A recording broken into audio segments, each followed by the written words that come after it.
Muitos organismos passam seus genes a seus descendentes por reprodução sexuada, onde dois gametas se unem formando um embrião geneticamente único a partir dos organismos parentais. O embrião em seguida se transforma em um organismo adulto que, por sua vez, passa a informação genética a seus descendentes. Os gametas são formados por um processo chamado meiose. As células que sofrem meiose para produzir gametas são chamadas de células germinativas. As células germinativas têm duas cópias de cada cromossomo e sofrem meiose para produzir gametas haploides com apenas uma cópia de cada cromossomo. Esses gametas se fundem para formar um embrião diploide que se desenvolve em um organismo adulto. A meiose é apenas um passo no ciclo de vida de uma célula germinativa.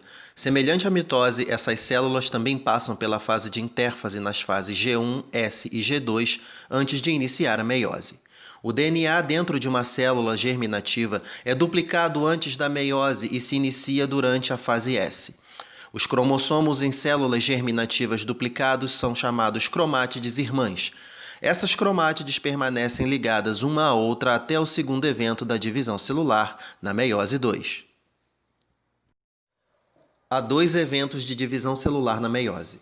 A meiose 1 resulta em duas células filhas com metade do DNA da célula germinativa. A segunda divisão, meiose 2, resulta em 4 células haploides únicas que têm apenas uma cópia de cada cromossomo. Estas células haploides são os gametas que podem dar origem a uma prole através da reprodução sexuada. Vamos olhar mais de perto cada um dos eventos de divisão. A meiose 1 começa com a prófase 1. Nesta fase, o DNA se condensa formando os cromossomos. Aqui vemos as cromátides irmãs duplicadas unidas pelo centrômero em toda a meiose 1. Em seguida, cada par de cromossomos homólogos sofrem sinapse para formar um complexo envolvendo dois pares de cromátides irmãs formando a tétrade. O material genético é trocado entre os dois pares de cromátides irmãs. Este evento é chamado de recombinação, também chamado de crossing over. Depois dessa troca, as cromátides irmãs não são mais idênticas uma à outra.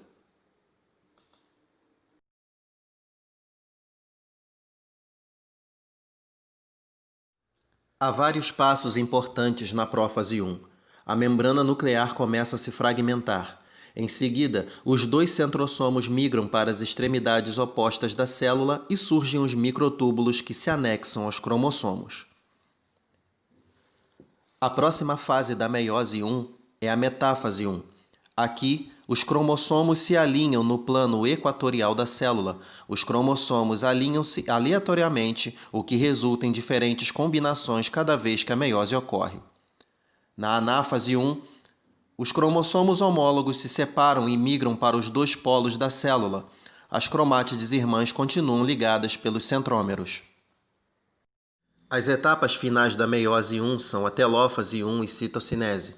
Aqui, a célula se divide em duas células filhas. Cada uma destas irá agora passar pelo processo de meiose 2. A primeira fase da meiose 2 é a prófase 2. Mais uma vez, os cromossomos se condensam e o envelope nuclear se rompe. A principal diferença entre prófase 2 e prófase 1 é o fato de as duas células filhas terem apenas uma cópia de cada cromossomo homólogo. Assim, na prófase 2, não há sinapse de cromossomos homólogos ou crossing over. Na metáfase 2, os cromossomos se alinham no plano equatorial da célula. Mais uma vez, o alinhamento é aleatório. Uma vez que as cromátides irmãs não são idênticas, haverá muitas maneiras diferentes possíveis para estes cromossomos serem alinhados.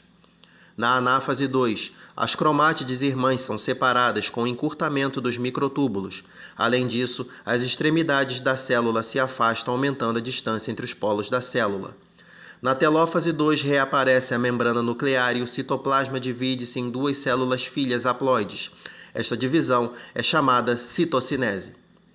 Uma vez que a meiose 2 começou com duas células e cada uma dessas células foram divididas em duas células, temos agora 4 células haploides únicas no final da meiose.